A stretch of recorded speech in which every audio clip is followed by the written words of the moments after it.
Hello, hello. Alors, nous allons passer quelques instants ensemble pour aller sonder une part des énergies qui se trouvent autour de vous.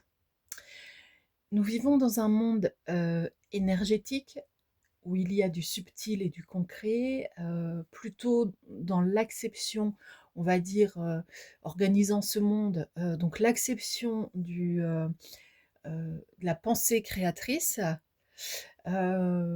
Donc, c'est-à-dire qu'on est déjà quand même, dès le premier pas, dès le premier mot, dans un monde qui accepte certaines définitions ésotériques, spiritualistes, et néanmoins quelques autres scientifiques qui ont touché, à notre sens, ce qui semble être une vérité.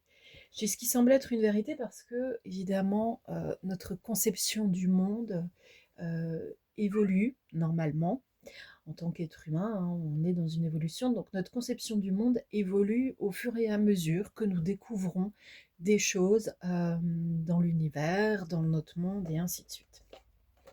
Allez, ici, on y va directement sur le sentimental.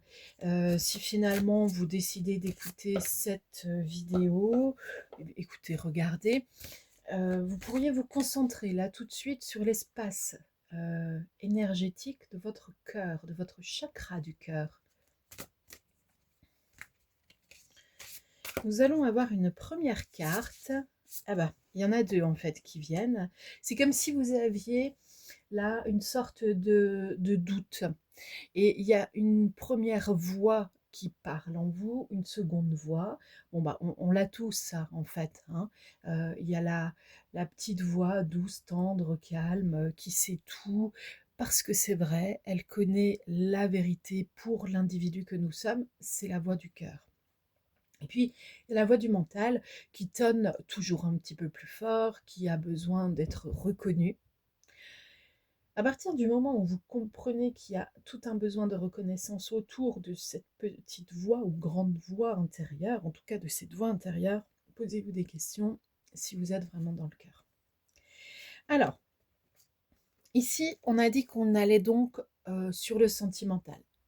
Et voici que j'ai des cartes qui me parlent de projets professionnels et de vacances. Alors, vacances, évidemment, dans un premier sens littéral, quand on va chercher des jeux qui sont des oracles, des tarots et ainsi de suite, bah, il faut quand même prendre, je crois, dans un premier temps, toujours connaissance de ce qui est indiqué dans ce jeu, sinon ça ne servait à rien d'aller le prendre.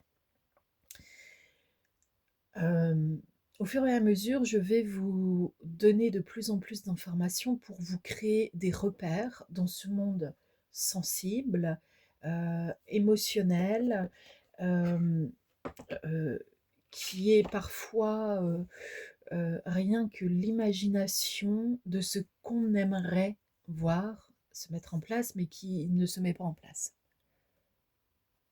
Alors, j'ai dû faire une petite pause, me revoici. Pour vous, c'est linéaire au niveau du temps, sans interruption, sauf que effectivement, vous allez déceler quelque chose dans mon ton, et puis je ne vais pas reprendre directement sur la dernière phrase, même si nous étions donc sur la notion des repères et des informations pour s'en créer de bons et de corrects que je peux vous transmettre, oui.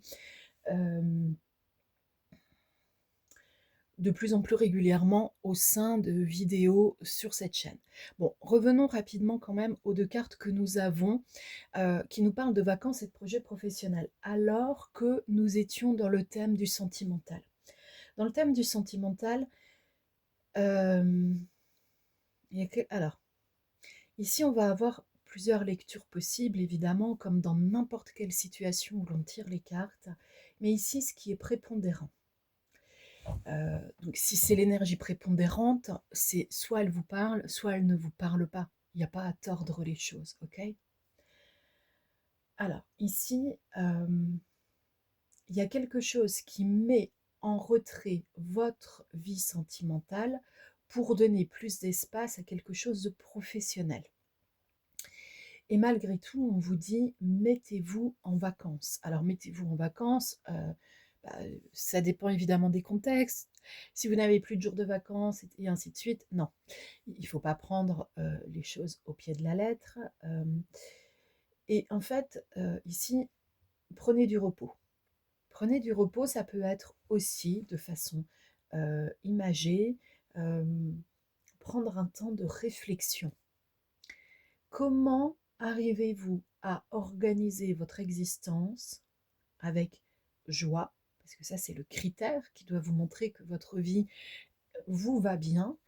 Euh, donc, normalement, dans une vie qui nous va bien, on développe de plus en plus de joie, on a de plus en plus de projets, sans en avoir 150 par jour non plus. Hein, on ne se fout pas en burn-out non plus. Euh, mais on, on fait des choses qui continuent à nous mettre en joie. Alors, je rappelle que la joie, ce n'est pas euh, l'humour noir, le rire sardonique, euh, les interprétations caustiques sous forme de jugement, etc. La joie, c'est une énergie intérieure qui est vraiment proche de celle de l'amour, le vrai, pas le simple attrait chimique et alchimique de nos blessures émotionnelles. Euh, la joie, c'est incontrôlable. On ne peut pas faire semblant d'être en joie. Quand on décide de faire semblant d'être en joie, on n'est pas en joie. On fait semblant. On n'y est pas encore. C'est comme si vous décidiez de faire semblant d'être au 20e étage d'un immeuble. Ça veut bien dire ce que ça veut dire. Vous n'y êtes pas encore. Vous pourriez raconter, vous pourriez faire croire, mais vous n'y êtes pas encore. Ok? Donc l'énergie de la joie, très proche de l'énergie de l'amour dont elle tient son origine en fait, hein, on peut la trouver dans des moments où on a un sentiment de bien-être. Alors, il y a des moments où il faut respirer quand même, hein. On va lâcher. Alors, ici, ce qui vous mettrait en joie n'est peut-être pas choisi de façon prépondérante dans votre existence. On va aller voir un petit peu avec un autre oracle dans ce domaine des émotions, domaine de l'eau. Donc je vais avec l'oracle de l'océan, ce que l'on peut avoir comme autre information. Pour une personne particulièrement, et puis ça peut être un certain nombre de personnes, mais si vous êtes une personne qui attendait le retour d'une autre personne vers vous, c'est non. Je ne sais pas quel est votre contexte. Si au fond de vous, vous avez une petite phrase qui dit mais cette personne pourrait ou va revenir vers moi, on vous dit non. On vous dit non, non. Euh, ce n'est pas prévu et cela n'a pas de sens. Ici, j'ai une carte qui me parle de mouvement. Ne sois pas immobile trop longtemps, d'accord? Donc on peut prendre du repos, c'est-à-dire prendre du retrait, se mettre en retrait et se mettre en réflexion pour savoir comment remettre les choses en route. Mais justement, on va les remettre en route. Dans votre vie sentimentale, qu'est-ce que vous avez arrêté de faire pour vous?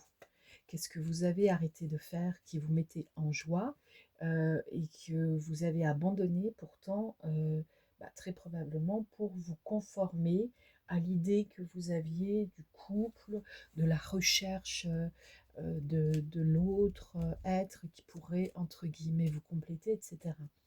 Alors, aparté, l'autre être ne nous complète pas. On est déjà complet. On peut être complémentaire dans le sens où deux individus indépendants, vraiment indépendants, de façon affective, intellectuelle, etc., deux personnes indépendantes peuvent vivre chacune de leur côté. Un jour, elles se rencontrent et elles se rendent compte que, par le plus grand des hasards, elles sont complémentaires, c'est-à-dire qu'elles vont bien ensemble, mais il n'y en a pas une qui prend en charge l'autre. Il n'y en a pas une qui complète l'autre en réalité. Elles avaient déjà un mode de vie qui était complet. D'accord? Bon, c'est des distinctions un petit peu complexes à appréhender quand on est encore dans le feu des émotions, parce que les émotions nous mettent des filtres qui, parfois, sont simplement les filtres de la dépendance affective et du besoin intarissable d'être regardé, d'être reconnu comme un être vivant euh, et d'être choyé. Alors ici, on vous indique qu'il va falloir donc hop, se remettre en mouvement, prendre soin de soi. Et là, j'ai la patience, mais qui arrive à l'envers. Alors, apparemment, pour vous, prendre un temps où vous vous reconnectez, vous vous reprogrammez, vous remettez de l'hygiène de vie correcte pour vous, ça, apparemment, c'est assez complexe en ce moment. Vous voudriez déjà être, en fait, dans ce qui se réalise correctement. Et là, on vous dit, en fait, c'est pas le moment de plonger. C'était le mot plonger, là, que nous avions, qui est à l'envers, mais ce n'est pas le moment de plonger. Respiration. Donc, en travaillant sur votre souffle de façon régulière, vous revenez à l'intérieur de vous. Vous replacez au mieux votre conscience à l'intérieur de votre corps physique. Ici, j'ai le discernement qui est quand même arrivé de travers. Donc, vous avez bien une chance et et une opportunité en fait qui vont se présenter à vous, mais on vous demande quand même d'affûter votre discernement avant. Parce qu'apparemment, pour le moment, il n'est pas encore très très clair. Cela veut donc dire que pour le moment, vous êtes toujours dans cette situation où vous n'avez pas changé vos modèles de pensée, vos attirances. Bien sûr qu'on peut changer ses propres attirances. En fait, c'est en soignant ses blessures émotionnelles principales que finalement, on va arrêter d'attirer un certain type de partenaire. Et alors, maintenant, avec un autre jeu, nous avons la métamorphose, mais qui est arrivée à l'envers. Donc, il y a quand même un changement qui est très difficile à produire pour vous. Ici, j'ai le scorpion. Donc, soit vous êtes du signe du scorpion, soit la personne à qui vous pensez pour ce système émotionnel et sentimental est du scorpion. Ça peut être aussi qu'on est dans l'énergie du scorpion. C'est pas la meilleure pour construire du relationnel sentimental stable, honnête, fiable et qui parte le plus souvent du cœur. En réalité, en partant de n'importe quel signe astrologique, nous pourrions dire qu'il y a des plus et des moins. Ok ? Donc là, je ne suis pas en train de stigmatiser particulièrement les scorpions. Mais ce ne sont pas ceux qui partent avec le plus de facilité finalement dans ces histoires sentimentales, puisque dans le sentimental, on est quand même censé rejoindre l'émotion, le sentiment, le cœur. Bon. Le scorpion à fleur de peau, le feu au niveau du premier et du deuxième chakra, c'est pas ce qui crée forcément une activité intense dans le cœur. Okay. J'ai deux autres cartes qui arrivent, l'alter ego. Et ben voilà, l'alter ego arrive. D'accord? Mais attention, là j'ai la carte de l'enfant. Alors attention, parce que bon, l'enfant, là ce serait à prendre dans le sens de la nouveauté. Ok? La nouvelle personne qui arrive. Mais comme cette carte est à l'envers, ici, il y a un alter ego déjà connu. Alors attention, justement. Déjà connu, mais pas physiquement. Alors, pas de façon charnelle, clairement, ça c'est évident. Là, dans cette énergie-là, puisqu'il y avait de la mise en garde autour quand même du scorpion, on peut dire que là, les chairs ne se sont pas brûlées l'une à côté de l'autre, d'accord? Dans le feu de la passion. Donc, il y a une personne qui vient vers vous, qui revient, mais que vous n'avez pas eu dans vos amants, amantes, partenaires, intimes. C'est même une personne en réalité que vous ne connaissez pas vraiment. Ça peut être quelqu'un que vous avez croisé un jour. Vous voyez, c'est plus dans le sens là. Donc effectivement, on peut croiser, j'allais dire 1 milliard de personnes dans son existence, mais peut-être il faudrait que quelqu'un d'un peu matheux dresse des probabilités, et puis cela nous amuserait de considérer la grandeur du chiffre à découvrir. Ici, j'ai le taureau, mais qui est à l'envers. Alors, le taureau, euh, bon, là, c'est pour le moment où ça peut se passer. L'instant présent, quand je tourne cette vidéo, que je reçois l'énergie, c'est mi-février. L'espace temporaire accordé au taureau sur Terre pour attribuer donc ce signe par la date de naissance, c'est le milieu du printemps. On est sur le mois de mai. Voilà, mois de mai jusqu'à mi-juin. Ça fait mi-mai, mi-juin à peu près, quoi. Même si en général les dates de changement des signes astrologiques c'est autour du 19, 20, 21, 22. Mais considérez que voilà, c'est mai-juin. Il y a quelque chose qui peut se débloquer, se changer. Alors ça veut dire que vous avez 2 à 3 mois devant vous pour aussi permettre l'arrivée. Un alter ego, c'est quand même une âme sœur. Ça va vous créer de la surprise et en même temps assez peu, parce qu'il y aura des signes de reconnaissance entre vous.